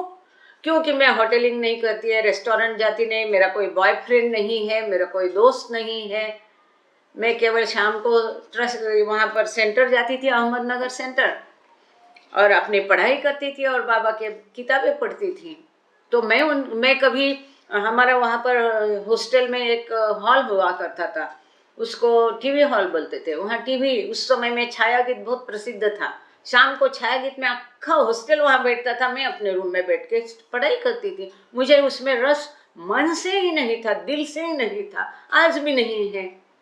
ना कभी मैंने से कभी सिनेमा देखे, ना मुझे वो छाया गीत में तब इंटरेस्ट था, ना मैं कभी। ये बाबा की दया है, इसमें मुझे अहंकार महसूस करने की कोई आवश्यकता नहीं। लेकिन मुझे एबनॉर्मल ठहराया गया। खुलेआम मुख पे बोलते थे कि ये एबनॉर्मल है। उससे मेरा क्या, यहाँ तक कि मेरी रेक्टर जो थी हॉस्टल की, एक बार उसने, जब भी कभी छुट्टी मिलती थी तो मैं पाथरडी चली जाती थी मेरे माता पिता को मिलने के लिए। तो वो बोलती, अरे कभी तो यहाँ छुट्टी बिताया कर, कभी तो स्टॉकीज में जा, कोई पिक्चर देख। ये कौन कहती? रेक्टर कहती है। होने दो ना, एबनॉर्मल कहने दो, उससे क्या फर्क पड़ता है? 4 लोग बैठ के बातें करते, उसमें मजा आता ही नहीं है। नहीं आता है तो नहीं आता है। अब जब आप आगे ऑफिस में जाओगे, ऑफिस में काम करोगे, जैसे कि मैं बैंक, वहाँ पर भी होती है यूनियन बाजी वगैरह। यूनियन वाले धमकाते थे कि तुम इतना काम करोगे तो हम पर प्रेशर आता है, तुम कर सकती है तो हम क्यों नहीं। सताते थे। सताने दो ना। हमारे साथ वो होता है, ऐसे ऐसे अनुभव है ना, इसकी तो अलग किताब होगी। उसके लिए अलग बैठेंगे। यहाँ नहीं वो सब। सुंदर अनुभव है उसके भी, कैसे फंसाने की भी कोशिश करते हैं, कई सारे तकलीफ देते, देने दो ना, ये हिम्मत उसी से आती है, हमको उससे डरना नहीं है। अच्छा, दूसरा, is it not that deliberately if you run away from actions and inactions then it will be called as पलायनवाद? नहीं, एक्शंस इनएक्शन से भागने को कौन कह रहा है? आपने गलत समझा शायद। अपने कर्म तो करना ही है, यही तो बाबा आग्रह, किसके लिए बाबा आग्रह करते हैं? वो क्या ऐसे ही थोड़े हमको बोलते हैं कि कर्म करो। हालांकि कई लोग इसको लिटरली उसको लिबरली इंटरप्रेट करके, नहीं बाबा ने तो बोला है सब मजा करो, मस्ती करो, और ये तो वो मजा मस्ती करते हैं। उनको ये समझ में ही नहीं आता है कि वो किसको फंसा रहे हैं। वो बाबा को नहीं फंसा रहे, वो अपने आप को फंसा रहे हैं। जब बाबा ने कहा है तो बाबा ने ये भी कहा है कि नॉट कीप अटैचमेंट, और बाबा ने ये बार बार आग्रह देकर कहा है कि अपने कर्म करते रहो, नॉट टू अवॉइड।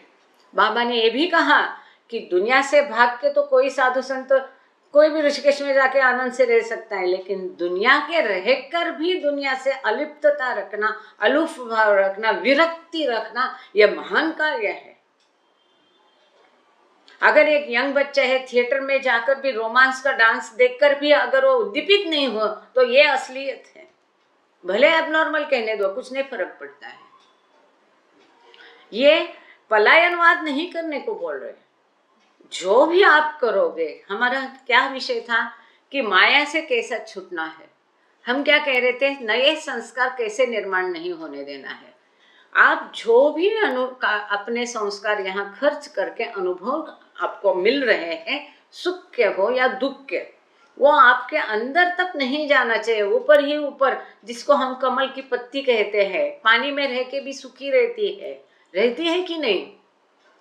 इस प्रकार से अगर इस दुनिया में रहकर भी आपको कोई अनुभव आते हैं, कड़वे हो गए, खट्टे हो गए, मीठे हो गए, अच्छे हो गए, है ना, नमकीन हो गए, तो उससे ना सुख से बहुत खुश होके बहुत उस सुख में उलझ जाना है, ना ही दुख में उलझना है। सुख नहीं लगना चाहिए, दुख नहीं लगना चाहिए, कुछ भी नहीं लगना चाहिए। ये इसका अर्थ सुख दुख लगना है और दुख सुख लगना है, ये भी नहीं होता है। Is that clear?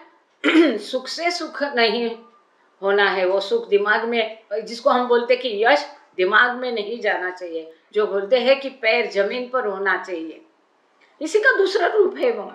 इसको पलायनवाद कहते हैं तो कहने दो।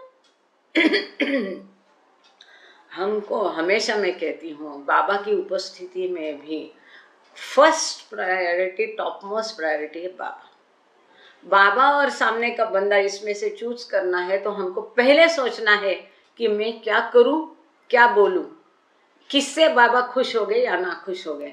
बाद में सामने वाले व्यक्ति का क्या है वो बाद में आएगा। अगर मेरी एक कृति से, एक भाष्य से बाबा खुश होने वाले हैं तो भले सामने वाला बाबा प्रेमी नाराज हो, कोई फर्क नहीं पड़ता है। I hope it is clear. अब आगे चलते हैं और कुछ यस ठीक है। अच्छा, काफी समय निकला गया, बहुत स्लो पढ़ रहे हैं आज हम। केवल एक पन्ना, एक ही पन्ना पढ़े हैं। Okay sorry. यूजुअली अपन 4 या 5 पन्ने पढ़ते हैं और मुझे लगा कि इतना इजी टॉपिक है, निकल जाएगा, कोई बात नहीं। फिर भी जैसा कि ठीक ही देख रहे हैं ना मैं, ओके। जैसा कि हमारा प्रैक्टिस है, कुछ सवालात है, जैसे कि निस्तानेश जी को थे, अच्छी बात है, उन्होंने लिख दिए, कही ओके, मन के सवाल के जवाब भी मिल गए होंगे। और दूसरी बात है कि किसी को अगर और भी सवाल पूछने हैं, कुछ कहना है, कुछ अलग इंटरप्रिटेशन है, शेयर करना है, तो प्लीज़ रेज योर हैंड्स। हमेशा ध्यान रखो, हर बार अनाउंसमेंट की ज़रूरत नहीं है। 6:30 से अपना समय है या 6:45 को, आपको अगर कुछ पूछना है तभी हैंड रेज करो। फिर आते के टाइम में, प्रार्थना के टाइम में, बाद में क्या होता है, फिर तब तक समय निकल जाता है, लोग भी एग्जिट के मोड में होते हैं, किसी को खाना बनाना है, किसी को क्या है, हम भी बूढ़े बुजुर्ग 2 घंटे से बैठे रहते हैं, तो नेचर कॉल होता है, कई सारी चीज़ें हैं उसमें। तो आप प्लीज़ रेज योर हैंड्स। 6:30 पौने 7 से आप अपने हैंड रेज करते रहो। मुझे साधारण पता चल जाता है कि हैंड रेज है करके, या सवाल डालो अगर मैं देखा नहीं तो कि मेरा सवाल है करके। सो आगे पढ़े या किसी को कुछ पूछना है? जी, okay. So the necessary conditions of self realization in human form. तो मनुष्य के रूप में आत्म साक्षात्कार के लिए क्या क्या जरूरी चीजें हैं, नेसेसिटी कौन से पॉइंट्स है? In the human form the bodies exist because of sanskaras, and the universe exists because the infinite intelligence is realizing the universe through this human form. कितना सुंदर है। मनुष्य के रूप में, मनुष्य का रूप या शरीर इसलिए क्योंकि संस्कारों के कारण शरीर अस्तित्व में है। ये संस्कार ही है वो पुनर्जन्म लेने पर मजबूर करते हैं। ये संस्कार ही है जो हमको सूक्ष्म देह और स्थूल देह देते हैं, है ना। और ये विश्व जो है ये अस्तित्व में इसलिए है क्योंकि आपके शरीर में जो इन्फिनिट इंटेलिजेंस अर्थात अनंत बुद्धि है, वो आपके शरीर द्वारा इस विश्व का अनुभव करती है, इसलिए विश्व मौजूद है। जिस दिन आपके अंदर की अनंत बुद्धि विश्व का अनुभव करना बंद कर देगी, तब आपके लिए विश्व नहीं रहेगा, तब आप माया से छूट जाओगे। है कि नहीं सुंदर? For fine sanskaras are what give infinite intelligence subtle and gross bodies with which to take the upabhog of these sanskaras in subtle and gross form, and thus they make it realize the subtle and gross universe. क्योंकि ये आपके मनोदेह में जो मनो संस्कार संचित है, एकत्र है, इनके कारण आपके ये इन्फिनिट इंटेलिजेंस अर्थात अनंत बुद्धि इंडिविजुअलाइज, इसीलिए उसको परमात्मा नहीं जीवात्मा कहते हैं, क्योंकि वो इंडिविजुअलाइज व्यक्तिगत है। वहाँ अनंत बुद्धि है लेकिन व्यक्तिगत अनंत बुद्धि है। सो इन संस्कारों के कारण इस व्यक्तिगत अनंत बुद्धि को शरीर मिलता है, स्थूल और सूक्ष्म शरीर मिलता है, और जिसके कारण ये विश्व का उपभोग ले सकता है। क्योंकि टू टेक द उपभोग ऑफ द संस्कार इन सटल, अपने स्थूल और सूक्ष्म शरीर द्वारा इस विश्व का वो आनंद ले सके इन संस्कारों के कारण, और इस प्रकार से वो अनंत बुद्धि को इस विश्व का अनुभव करने के लिए मजबूर कौन करता है? संस्कार। कितनी मजे की बात है, स्वयं वो अनंत बुद्धि अर्थात ईश्वर है, लेकिन संस्कारों के कारण उसको शरीर मिलता है, और शरीर के कारण ये माया में वो बंधा रहता है कि नहीं? दूसरी भाषा में यही हो गया, संस्कार के कारण उस अनंत बुद्धि को शरीर मिलता है, और इसी शरीर के कारण इस विश्व में वो बंधा रहता है। Now, if infinite intelligence is to realize itself, the mind must cease taking subtle and gross उपभोग of the subtle and gross universe. अब ये सब अनुभव कौन कर रहा है? आप और हम नहीं कर रहे। हमारे अंदर जो इंडिविजुअलाइज व्यक्तिगत अनंत बुद्धि अनुभव कर रहा है। अगर हमारे और आपके अंदर के इस अनंत बुद्धि अर्थात इन्फिनिट इंटेलिजेंस को अपने स्वयं का अनुभव करना है, सेल्फ रियलाइजेशन, गॉड रियलाइजेशन, ईश्वर साक्षात्कार यदि उसको करना है, तो इसको इस स्थूल और सूक्ष्म भौतिक विश्व का अपने भौतिक शरीर द्वारा उपभोग लेना बंद कर देना चाहिए। लोग क्या कहते, ईश्वर मिलता ही नहीं। कहाँ से मिलेगा? तुम खुद ईश्वर हो। तो जान नहीं सकते, कहाँ से जानोगे? इस विश्व का मजा लेना बंद करो, तब तो अपने आप को, मूल को जानोगे। सिंपल।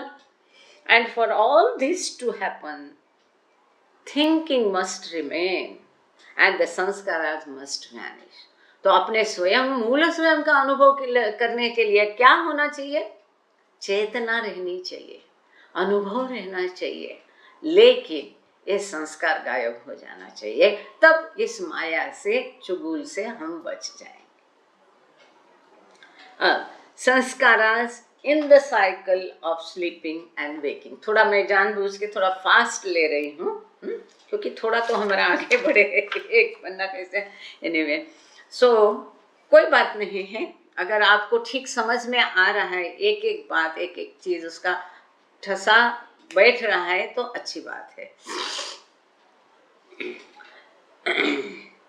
तो जागृत अवस्था में संस्कार कहाँ जाते हैं, और नींद की अवस्था में और जागृत अवस्था में संस्कार क्या होते हैं, कहाँ जाते हैं? When infinite intelligence is in sound sleep, it is unconscious, its sanskaras remains. When it becomes conscious again, these sanskaras make its consciousness to be focused on the universe. जब यह अनंत बुद्धि सो जाती है मनुष्य के शरीर में, तब यह अचेत हो जाती है।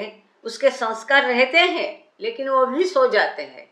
जब वो जगती है, तब वापस संस्कार कार्यान्वित होते हैं और विश्व का मजा लेने लगते हैं। That is, sanskaras not only make it experience the subtle and gross universe, but the experience that it gets is determined in accordance with the sanskaric pattern. इसका अर्थ ये है कि केवल ये संस्कार हमको इस विश्व का अनुभव लेने पर केवल मजबूर करते नहीं है, परंतु ये अनुभव उन संस्कारों की जो क्वालिटी है, पैटर्न जो है, जिस तरीके के वो संस्कार है, जो संस्कारों का नमूना है, उस प्रकार के अनुभव वो हमें देते हैं। क्या? जिस प्रकार का संस्कार है, उस प्रकार के अनुभव हमको दुनिया में मिलते हैं। दुनिया वाले बेकार नहीं है, दुनिया बेकार नहीं है। हमें अगर खराब अनुभव आ रहा है, तो हमारे खराब संस्कारों के कारण वो अनुभव खराब आ रहे हैं। हमारे एक सहकारी थे अहमदाबाद में, गोस्वामी उनका नाम था। कोई भी उनकी तारीफ, और तारीफ लायक ही उनका आचरण था, काम था। वो मेरे क्लर्क थे, लेकिन काम में एकदम मस्त, फर्स्ट क्लास। कुछ देखने की जरूरत नहीं, कुछ सुपरवाइज करने की जरूरत नहीं पड़ती थी, और कस्टमर्स को एकदम खुश रखते थे। अगर कोई उनकी तारीफ करेगा, गोस्वामी जी आप कितने अच्छे हो, वो बोलते अरे नहीं नहीं, मैं कहाँ से अच्छा, बहन जी आप अच्छे हो इसलिए मुझे आपको मैं अच्छा लगता हूँ। ये मुझे बड़ा उनका अच्छा लगा, आप अच्छे हैं इसलिए आपको मैं अच्छा लगता हूँ। ये बिना थके, कितने भी बिजी हो, हर एक को ये जवाब देते थे। ये मुझे बहुत अच्छा लगा, मैंने वो सीख लिया। अगर दुनिया को हम अच्छे लगते हैं तो दुनिया अच्छी है। आपको अगर कोई व्यक्ति प्यारी लगती है तो आप प्यारे हैं, इसलिए आपको व्यक्ति प्यारी लगती है। सीधा हिसाब। सो हमें जो दुनिया के अनुभव मिलते हैं, हमारे संस्कारों के पैटर्न, नमूने के हिसाब से ही मिलते हैं। In other words, दूसरे शब्दों में, in the routine of ordinary experience, infinite intelligence reverts to unconsciousness daily for a period of time, and in doing so becomes bodiless in sound sleep state. दूसरी भाषा में, दैनंदिन जीवन में, साधारण अनुभव में, हर रोज ये इन्फिनिट इंटेलिजेंस जो है, ये अचेतन अवस्था में रोज कुछ समय के लिए चली जाती है, ताकि वो शरीर विरहित अवस्था को अपनी गहरी निद्रा में अनुभव कर सके। But eventually the sanskaras once again start to play their various roles of bringing the infinite intelligence back into consciousness in the awake state and making it assume the subtle and gross body so that it can take the upabhog of these sanskaras subtly and grossly.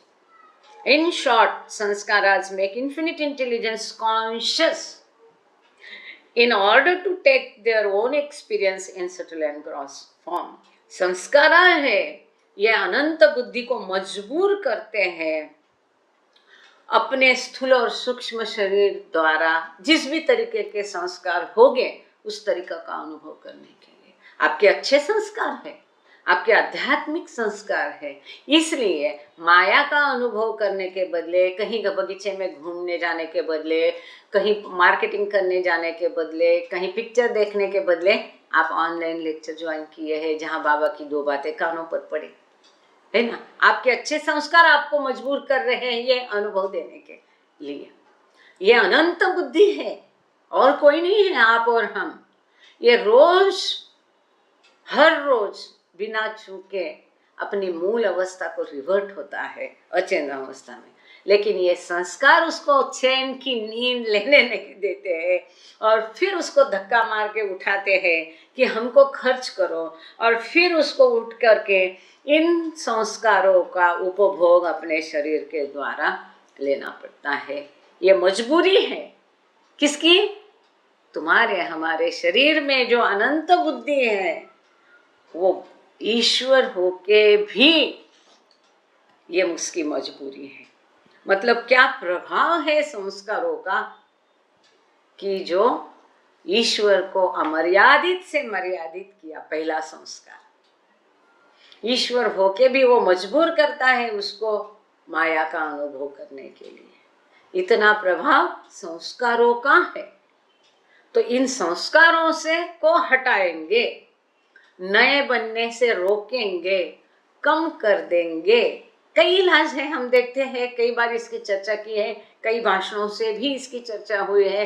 हर बार बाबा का नाम जपना है, किसी से भी बाधित नहीं होना है, कोई पॉइज रखना है तो संस्कार कम बनेंगे।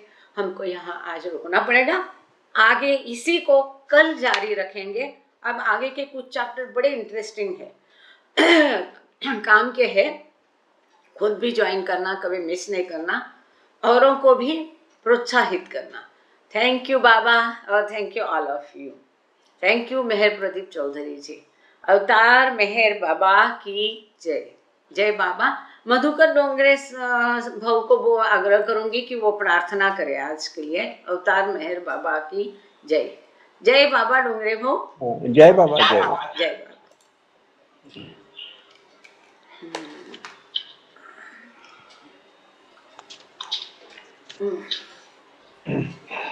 अवतार मेहर बाबा की जय।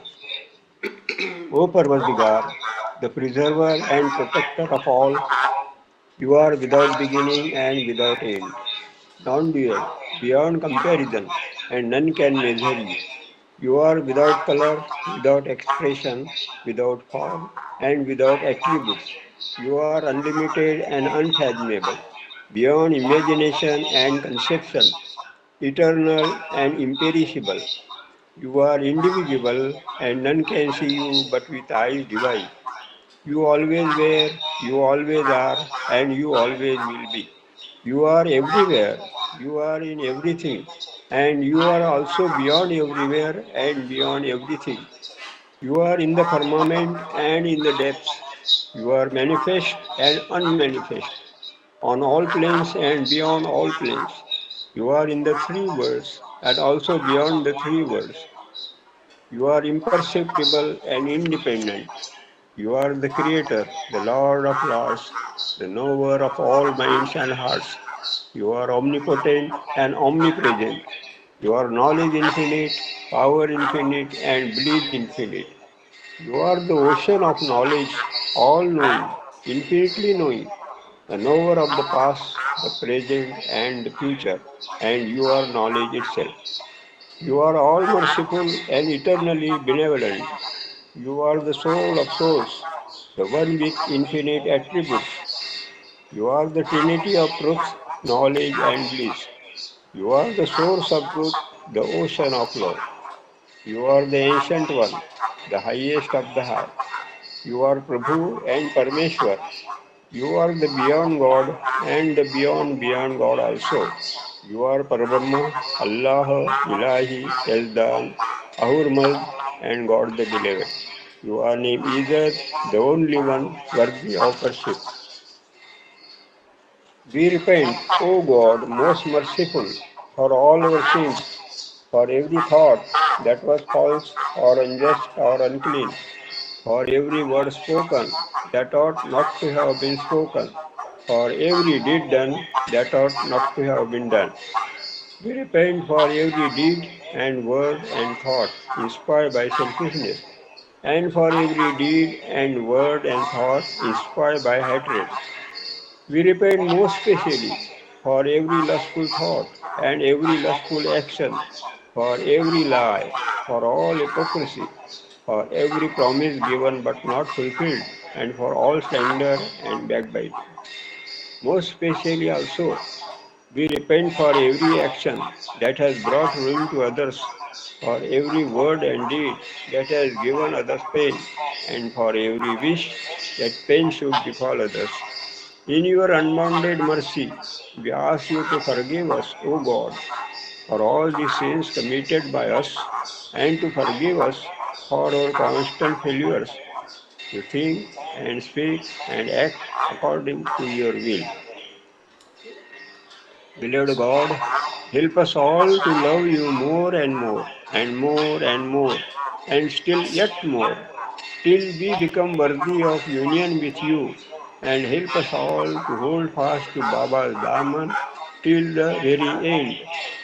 Avatar Meher Baba ki Baba Jai. ki Jai. Thank you, Bhau. Jai Baba. Jai.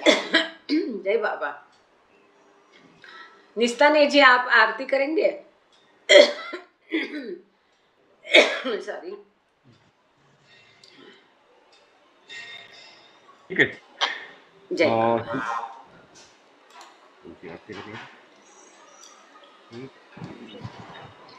किससे कहा मैडम? किससे कहा निस्ताने मैडम? निस्ताने निस्ताने निस्ताने कर रहे हैं शायद. ओके ओके हाँ करिए. सुनीता दीदी बाद में आप 7 नेम्स कहना. जय बाबा. यस निस्ताने जी बोलिए. हाँ एक मिनट.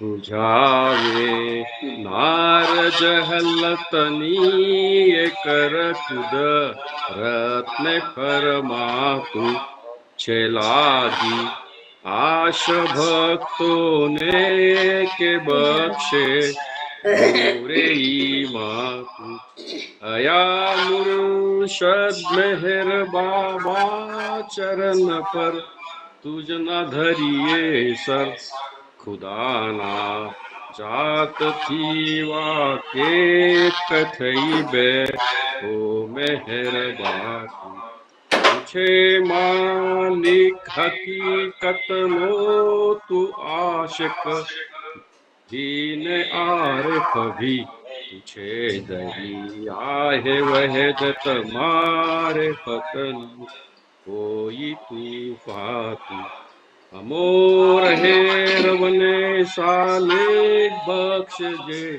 ज्ञान ईजदनु के तू परमात्मा ज्ञानी छेने मुख तारे इरफातु खुदाना प्रेम नु प्यालो पिलावी मस्त हमने कर छे तुझ पर जान सदके साकिया पीदे पय मातु हमारी नाव भर दरिए तरावे तो हमें तरिए हमारा ना खुदा ए मेहर बाबा शेनी के बापू हमारा ना खुदा ए मेहर बाबा छेनी के बापू बुझावे नारज हलतनी कर खुद रत्न फरमातु छेलागी आश भक्तों ने के बख्शे पूरे माँ. अवतार मेहर बाबा की जय. जय तार मेहर बाबा की जय। जय तार मेहर बाबा की जय। जय। प्रियतम मेहर थैंक यू प्रभु की जय। निस्ताने जी, जय बाबा। तो सुनीता दीदी, जय बाबा। कहाँ गए? सुनीता निगम, सुनीता दीदी, जय बाबा।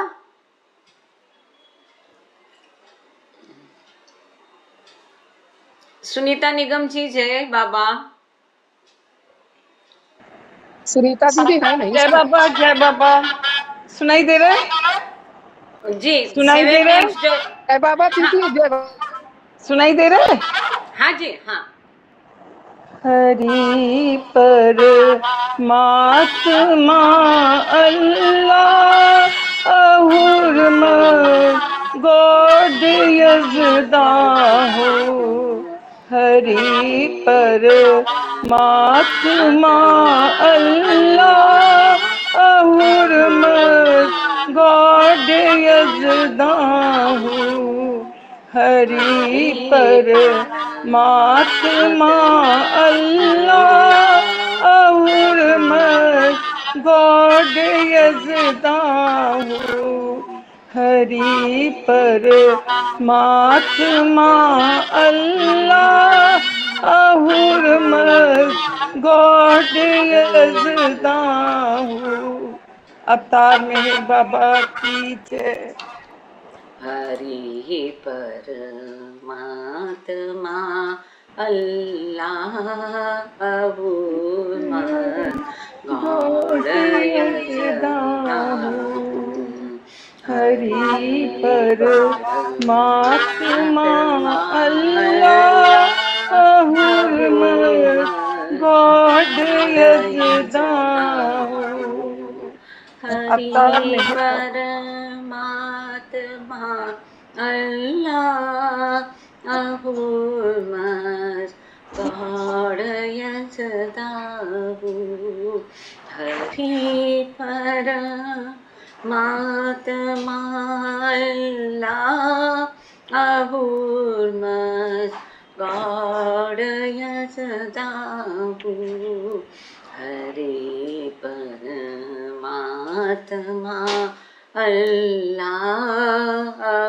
अल्लाह अहुरमत गॉड यज़दाहो। हरि परमात्मा अल्लाह अहुरमत गॉड यज़दाहो। हरि परमात्मा अल्लाह अहुरमत गॉड यज़दाहो। हरि परमात्मा अल्लाह अहुरमत गॉड यज़दाहो। हरि परमात्मा अल्लाह अहुरमत गॉड यज़दाहो। हरि परमात्मा अल्लाह अहुरमत गॉड यज़दाहो। अवतार मेहर बाबा बाबा की जय। अवतार मेहर बाबा बाबा की की जय। जय। जय मेहर बाबा, जय मेहर बाबा। अभी सब लोग बाबा की जयकार करेंगे अपने ऑडियो वीडियो खोल के। और मेहर बाबा